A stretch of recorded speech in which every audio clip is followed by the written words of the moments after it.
Let's write cinema story. 4 शब्द, बस 4 शब्द और पूरा बॉलीवुड सन्नाटे में आ गया।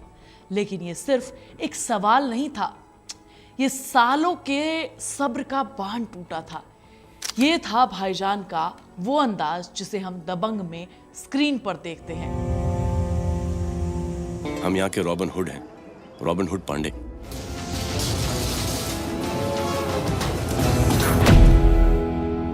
लेकिन इस बार ये रियल था। आज हम बात करने वाले हैं उस रात की जब सलमान खान ने नहीं बल्कि भाईजान ने दो डायरेक्टर्स को ऐसा जवाब दे दिया कि पूरी इंडस्ट्री को समझ में आ गया, टाइगर अभी जिंदा है। तो ये कहानी सिर्फ पुराने गुस्से की नहीं है, ये रिवेंज की नहीं है, ये रियलिटी की नहीं है, ये उस विस्फोट की कहानी है, उस चुप्पी की कहानी है जो सलमान भाई ने महीनों से लगा रखी थी। एक तरफ अभिनव कश्यप, वो डायरेक्टर जिसने दबंग जैसी ब्लॉकबस्टर फिल्म दी है, लेकिन उसके बाद पॉडकास्ट पे पॉडकास्ट, इंटरव्यू पे इंटरव्यू और हर बार एक ही टारगेट, सलमान खान और उनका परिवार। ये सलमान खान फैमिली ये सांप के जहर की थैली है। करियर बर्बाद कर दिया, इंडस्ट्री से बैन करवा दिया, गुंडागर्दी की, ये आरोप छोटे नहीं थे। ये वो बातें थी जो एक एक्टर की इमेज को, उसकी लेगेसी को बर्बाद कर सकती हैं। और भाईजान ये सब देखकर भी चुप रहे, शायद इसलिए क्योंकि उन्हें लगा होगा कि छोटा भाई है, कहने देते हैं। लेकिन इंडस्ट्री में चुप्पी को कमजोरी समझा जाता है और लोगों ने समझना शुरू कर दिया इसको सलमान खान की कमजोरी। इसी तरीके से साउथ के ए-लिस्ट डायरेक्टर AR मुर्गादास सिकंदर लेकर आए हाई बजट के साथ। पेपर पर तो ब्लॉकबस्टर फॉर्मूला था भाई, लेकिन असलियत सब जानते हैं, फिल्म फ्लॉप हुई। और इसके बाद वो सब हुआ जो हमेशा होता है, ब्लेम गेम शुरू हो गया। मुर्गादास साहब ने कहा, क्या क्या नहीं कहा यार। सलमान रात 9 बजे सेट पर आते थे, शूटिंग डिस्टर्ब हो जाती थी, सारा इल्जाम सलमान के अनप्रोफेशनलिज्म पर लगा दिया। और ये बात मीडिया में आग के तरीके से फैल गई, क्योंकि ये वो नैरेटिव फीड करती है जो क्रिटिक्स सालों से बना रहे थे। सलमान टैलेंट नहीं बल्कि सिर्फ स्टारडम है। भाईजान के लिए ये आखिरी दिन का था। और फिर जब बिग बॉस के सेट पर करोड़ों लोग उन्हें देख रहे थे और वो सारे कंटेस्टेंट्स की क्लास लगाने वाले थे, लेकिन इस बार ऑडियंस को मिला कुछ और ही। सलमान खान नहीं, भाईजान माइक पर आए। काम मिला क्या भाई? 4 शब्द, लेकिन उसमें था सालों का फ्रस्ट्रेशन, इंडस्ट्री का ब्रूटल सच और एक क्लियर मैसेज। पॉडकास्ट पर रोने से फिल्में नहीं मिलती, काम नहीं मिलता। ये स्वैगी अंदाज था उनका, ये डायरेक्ट था, ये जरूरी भी था। उन्होंने कहा, टैलेंट है तुम में, लेकिन इस गली में फंसे रह जाओगे, क्योंकि यहाँ पर लोगों को समझ में नहीं आता है कि किसके साथ काम करना है और किसके साथ नहीं। जिसके जितने अच्छे रिलेशन उसके साथ उतना काम।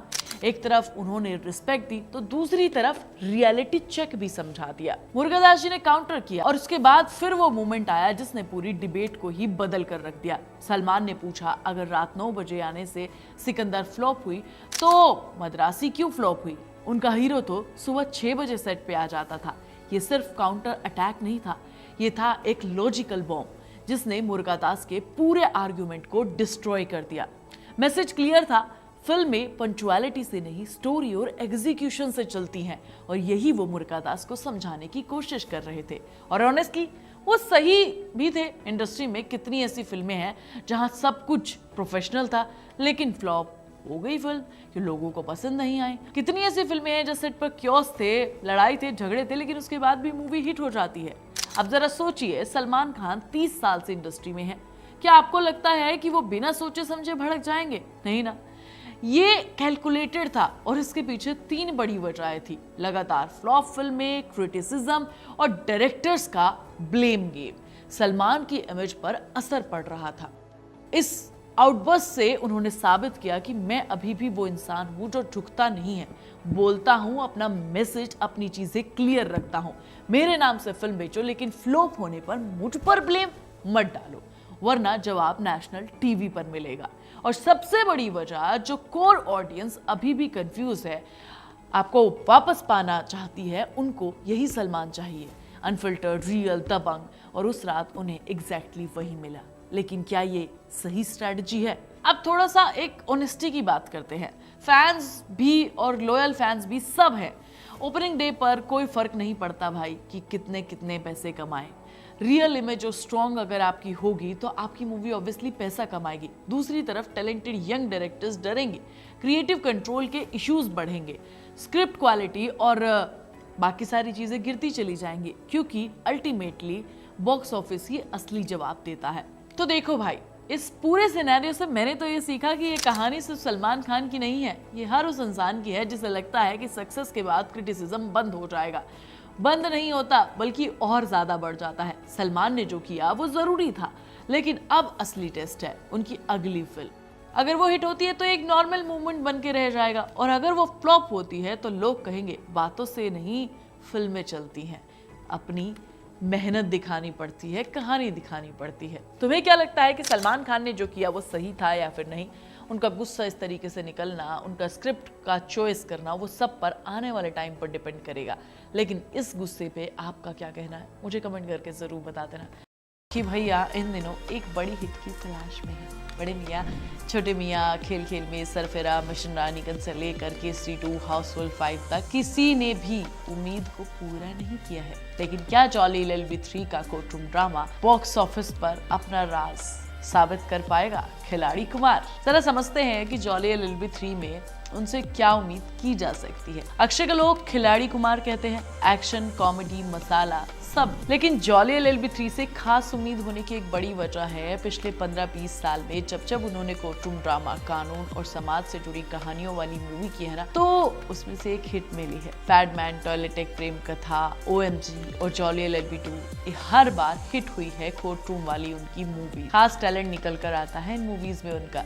2012 में आई OMG, ओह माय गॉड, इसमें अक्षय कुमार ने भगवान का रोल किया, लेकिन असल लड़ाई कोर्ट में हुई, जहां पाखंड और आस्था पर छिड़ी बहस सबके लिए एक सोशल मैसेज, सोशल कमेंट्री की मिसाल बन गई। 2016 में आई रुस्तम, एक ऑफिसर की कहानी थी जिसने अपनी पत्नी के प्रेमी को गोली मार दी थी। कोर्टरूम में पूरी बहस चली, मर्डर या देशभक्ति। ऑडियंस ने अकी को बेस्ट एक्टर के नेशनल अवार्ड से नवाजा।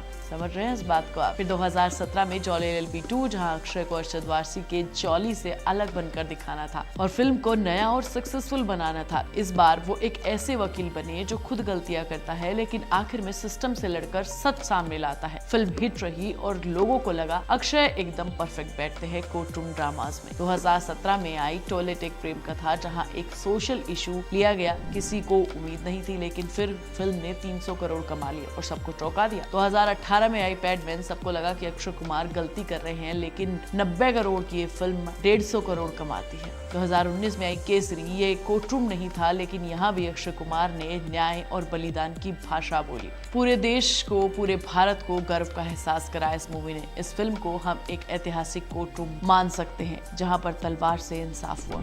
और फिर आई 2025 में केसरी 2। अक्षय ने फिर से कोर्टरूम और सेक्रीफाइस वाली मूवी नैरेटिव्स को और एक्सप्लोर किया। वैसे भी बॉलीवुड में कोर्टरूम ड्रामास हमेशा से खास रहे हैं। मुल्क, पिंक, सेक्टर 375, सारी फिल्मों ने समाज का एक आईना दिखाया, लेकिन अक्षय ने इस ट्रेंड को और पॉपुलर बनाया। उनकी खासियत यह है कि वो सीरियस टॉपिक्स को भी कमर्शियल तरीके से बेच पाते हैं। जहां पिंक जैसी फिल्मों ने रियलिज्म दिखाया, वही जॉली LLB 2 या रुस्तम अक्षय के स्टार पावर और ड्रामा का मेल थी, यानी courtroom plus entertainment, perfect Akshay formula. अब इस माहौल में अब वो जॉली LLB 3 में पहली बार ऐसा होगा कि ऑडियंस एक ही फिल्म में देखेगी अरशद वारसी को, असली जॉली को, और अक्षय की पावरफुल जॉली को, है ना। कोर्टरूम में ये क्लैश तो सिर्फ कैरेक्टर्स का नहीं, बल्कि तो एक्टिंग स्टाइल्स का भी होगा। अरशद ग्राउंडेड, सिंपल, छोटे आदमी की लड़ाई लड़ेंगे, अक्षय एक हीरोइज्म वाली प्रेजेंस दिखाएंगे और आर्ग्यूमेंट करेंगे। ये कॉन्ट्रास्ट अपने आप में एक USP होगा। ऑडियंस देखना चाहती है कि क्या अक्षय कुमार कोर्टरूम में फिर स्टार पावर दिखाएंगे या फिर OMG और जॉली LLB 2 जैसी एक स्ट्रॉन्ग परफॉर्मेंस देंगे। अक्षय ने बार बार प्रूव किया है कि वो कोर्टरूम और सोशल मैसेज वाली मूवी में उनका एक अलग चार्म होता है, चाहे वो OMG में हो फेथ की लड़ाई, या रुस्तम में मोराल की लड़ाई, या जॉली LLB 2 में करप्ट सिस्टम, या केसरी में बलिदान, सब दिखाया है उन्होंने। ये सिर्फ एंटरटेनमेंट नहीं, बल्कि एक ऐसे एक्टर हैं जो हमें दिल से जोड़ लेते हैं। जॉली LLB 3 से यही उम्मीद की जा सकती है। फिल्म कॉमेडी, तो देगी ही, ड्रामा भी देगी। तब आपको क्या लगता है, अरशद वारसी ओवर शैडो करेंगे या अक्षय कुमार ओवर शैडो करेंगे? मैं तुम्हें नेक्स्ट वीडियो मिलूंगी, तब तक तुम चैनल को सब्सक्राइब कर लेना, वीडियो को लाइक और शेयर कर लेना और प्लीज बेल आइकन दबाना बिल्कुल मत भूलना। आप सुन रहे थे let's mind more than radio. Follow कीजिए हमें हमारे सोशल मीडिया प्लेटफॉर्म्स पर।